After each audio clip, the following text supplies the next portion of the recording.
దండపల్లి మండలం గూడెం గుట్ట భక్త జన సంద్రమైంది. రామ సహిత శ్రీ సత్యనారాయణ స్వామి ఆలయంలో కార్తీక సందడి నెలకొంది. వివిధ ప్రాంతాల నుంచి భక్తులు అధిక సంఖ్యలో తరలివచ్చి సమీప గోదావరి నదిలో పుణ్యమాస్ స్నానాలు ఆచరించి కార్తీక దీపాలు వదిలారు. అనంతరం సత్యనారాయణ స్వామి వ్రతం ఆచరించి గుట్టపైకి వెళ్లి స్వామివారిని దర్శించుకున్నారు. భక్తులకు ఎలాంటి అసౌకర్యం కలగకుండా అధికారులు భారీ ఏర్పాట్లు చేశారు. దేవస్థానం తరపున భక్తులకు ఉచిత తాగునీరు, అన్న ప్రసాద వితరణ చేసినట్లు ఆలయ అధికారులు వెల్లడించారు. దీనిపై మరింత సమాచారం మా ఉమ్మడి ఆదిలాబాద్ జిల్లా ప్రతినిధి సత్యనారాయణ అందిస్తారు.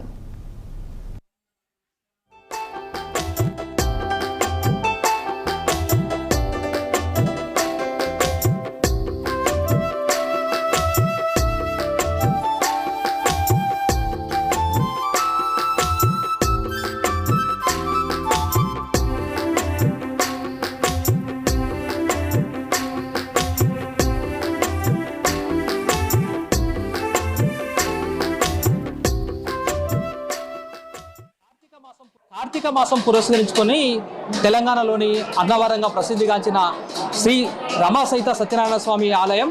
ఈ ఆలయానికి భక్తులు తండోపతండాలుగా తరలి వస్తున్నారు. వివిధ జిల్లాల నుంచే కాకుండా వివిధ రాష్ట్రాల నుంచి కూడా భక్తులు అధిక సంఖ్యలో తరలి వస్తున్నారు. సమీపాన ఉన్న గోదావరిలో పుణ్య స్నానాలు ఆచరించి గంగమ్మ తల్లికి ఆరతులు సమర్పిస్తున్నారు. మొత్తం మీద కార్తీక మాసం పురస్కరించుకునే గూడెం శ్రీ రమా సహిత సత్యనారాయణ స్వామి ఆలయంలో ఉన్నాం. ప్రస్తుతానికి మనతో పాటు కొంతమంది భక్తులు ఉన్నారు, కొంతమంది పూజారులు కూడా ఉన్నారు. అయితే 5వ తారీఖు నాడు పౌర్ణమి సందర్భంగా ఎలాంటి ఏర్పాట్లు చేస్తున్నారు, భక్తులకు ఎలాంటి ఇబ్బందులు కలగకుండా అయితే ఏర్పాట్లు చేస్తారని చెప్తున్నారు. మనతో పాటు కొంతమంది అర్చకులు ఉన్నారు, వారిని అడిగి తెలుసుకునే ప్రయత్నం చేద్దాం. చెప్పండి, పౌర్ణమి సందర్భంగా శ్రీ రమా సహిత సత్యనారాయణ స్వామి ఆలయంలో ఎలాంటి ఏర్పాట్లు చేస్తున్నారు, ఎలాంటి పూజా కార్యక్రమాలు నిర్వహిస్తున్నారు, భక్తులు ఎంతమంది వచ్చే అవకాశం ఉంది? జై శ్రీమన్నారాయణ, జై శ్రీమన్నారాయణ. శ్రీ రమా సహిత సత్యనారాయణ స్వామి దేవాలయం మంచిర్యాల జిల్లా దండపల్లి మండల్ గూడెం గ్రామం, తెలంగాణలోనే మరో అన్నవరంగా ప్రసిద్ధిగాంచినటువంటి ఒక దేవాలయము. భక్తులకు కొంగు బంగారమై విరాజిల్లుతున్నటువంటి ఒక పవిత్రమైనటువంటి ఒక క్షేత్రము. ఈ క్షేత్రము పవిత్ర గోదావరి నదీ తీరమున వెలిసి ఉన్నది. కావున లక్షలాది మంది భక్తులు పవిత్ర గోదావరి నదిలో పుణ్యస్నానాలు ఆచరించి స్వామివారి యొక్క కొండకు వచ్చి వారి యొక్క మొక్కులు నెరవేర్చుకొని స్వామివారి యొక్క కృపకు పాత్రలవుతున్నారు. వేలాది మంది భక్తులు కింద సామూహిక వ్రతమండపం వద్ద సామూహిక సత్యనారాయణ స్వామి వ్రతాలు వేల సంఖ్యలో ఆచరించి మెట్ల మార్గం గుండా కొండపైకి వచ్చి స్వామివారి యొక్క మొక్కులు నెరవేర్చుకొని స్వామివారి యొక్క కృపకు పాత్రలు అవుతున్నారు. ముఖ్యంగా నిన్న అనగా మాఘశుద్ధ ద్వాదశి గోధూలికా సుముహూర్తమున తులసి కళ్యాణ మహోత్సవం అద్భుతంగా నిర్వహించడం జరిగింది. ఇవల్ల మరుసటి రోజు ఉదయాన్నే 10 గంటలకు విశ్వక్సేన ఆరాధన, వాసుదేవ పుణ్యావాసనము, తర్వాత మృత్సంగ్రహణము, అంకురార్పణం ఇత్యాది కార్యక్రమాలు నిర్వహించుకొని ఇవాళ నిత్య హవనము, మూలమంత్ర హవనాలు కూడా నిర్వహించడం జరుగుతుంది. నిత్య పూర్ణాహుతి కూడా నిర్వహించడం జరుగుతుంది. ముఖ్యంగా కార్తీక శుద్ధ త్రయోదశి పురస్కరించుకొని వేలాది మంది భక్తులు స్వామివారి యొక్క కొండకు వచ్చి స్పెషల్ వ్రతాలు ఎక్కువ సంఖ్యలో ఆచరించుకోవడం జరుగుతుంది. ఆలయ కార్యనిర్వహణాధికారి గారు మరియు సిబ్బంది కూడా ఆ భక్తులకు సౌకర్యాలు ఏర్పరచడం జరిగింది. జై శ్రీమన్నారాయణ, జై శ్రీమన్నారాయణ. మనతో పాటు ఆలయ సూపరింటెండెంట్ గారు కూడా ఉన్నారు, ఆయన అడిగి తెలుసుకుందాం.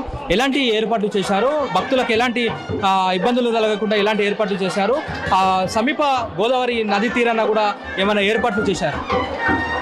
శ్రీ సత్యనారాయణ స్వామి దేవస్థానం గూడెంలో నవంబర్ 1వ తేదీ నుండి నవంబర్ 5వ తేదీ వరకు ముఖ్యమైన రోజులు. కార్తీక మాసంలో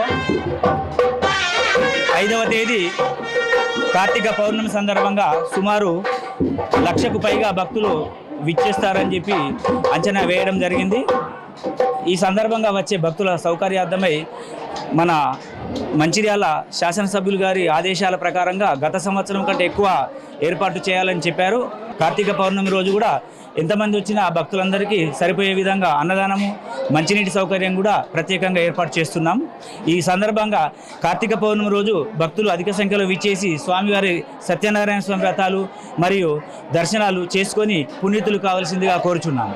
ఓకే, మనతో పాటు కొంతమంది భక్తులు ఉన్నారు, భక్తులను కూడా అడుగుదాం. చెప్పండి, మీరు ఎక్కడి నుంచి వచ్చారు, ఇక్కడ ఏర్పాట్లు ఎలా ఉన్నాయి? మా లక్ష్యపేట గ్రామము సత్యనారాయణ స్వామి టెంపుల్కి వచ్చి మనం మొక్కుతే మనకి ఎలాంటి ప్రాబ్లమ్స్ ఉన్నా పోతాయి, ఎన్ని కష్టాలున్నా తొలగిపోతాయి. ఈ దేవుడు చాలా మాత్రమే దేవుడు. అన్నవరం తర్వాత ఇది కనుక అన్నవరం కనుక ముందర కూడా అనుకోవచ్చు. మన పక్కన గోదావరి ఉంది కనుక మనం చాలా అద్భుతంగా స్నానం చేసి వచ్చి దర్శనం చేసుకొని వ్రతాలు చేసుకుంటే మనకు అనుకున్న కోరికలు తప్పకుండా నెరవేరుతాయి. ఎవరైనా వచ్చి రావచ్చు. లక్షలాది మంది వస్తుండ్రు. నేనైతే చాలా మంది వచ్చినట. ఇవాళ కొంచెం తక్కువ ఉంది కానీ చాలా పవర్ఫుల్ దేవుడు. ఇంకా ఇది డెవలప్ కావాలంటే మా సార్ కూడా మేము ప్రేమ సార్ కోరుకున్నాము. దీనికి ఇంకా పెద్ద పనులు చేస్తా అని చెప్పిండు. ఆయన ఆరోగ్యరీత్యా మంచి ఉండాలని మొక్కుతున్నాము. ఏదైనా మొక్కి మీరు రండి, వ్రతం చేసుకోండి, దర్శించుకోండి. మీకు అనుకున్న పనులు అనుకున్నట్టు సక్సెస్ అవుతాయి. ఓకే, మొత్తం మీద ఉమ్మడి రాష్ట్రంగా ఉన్నప్పుడు అన్నవరం తర్వాత రెండో అన్నవరంగా ప్రసిద్ధిగాంచిన ఈ సత్యనారాయణ స్వామి ఆలయం ఇప్పుడు తెలంగాణ ఏర్పడిన తర్వాత తెలంగాణకు ఏకైక అన్నవరంగా ప్రసిద్ధిగాంచింది. మొత్తం మీద ఈ కార్తీక పౌర్ణమి పురస్కరించుకుని అయితే ఇక్కడ ఆలయ సిబ్బంది కావచ్చు, ఆలయ కమిటీ సభ్యులు కావచ్చు, మొత్తం మీద ఏర్పాట్లయితే పకడ్బందీ ఏర్పాట్లయితే చేస్తున్నారు. భక్తులకు ఎలాంటి అవాంఛనీయ సంఘటనలు జరగకుండా సమీప గోదావరిలో గజ ఈతగాలను పెట్టి అయితే భక్తులకు ఎలాంటి అవాంఛనీయ సంఘటన జరగకుండా అయితే పోలీసులు కూడా గట్టి బందోబస్తును అయితే ఏర్పాటు చేస్తున్నారు. ఇది ఇక్కడ తాజా పరిస్థితి. వీడియో జర్నలిస్ట్ ప్రేమ్ కుమార్తో సత్యనారాయణ 6 టీవీ, ఉమ్మడి ఆదిలాబాద్.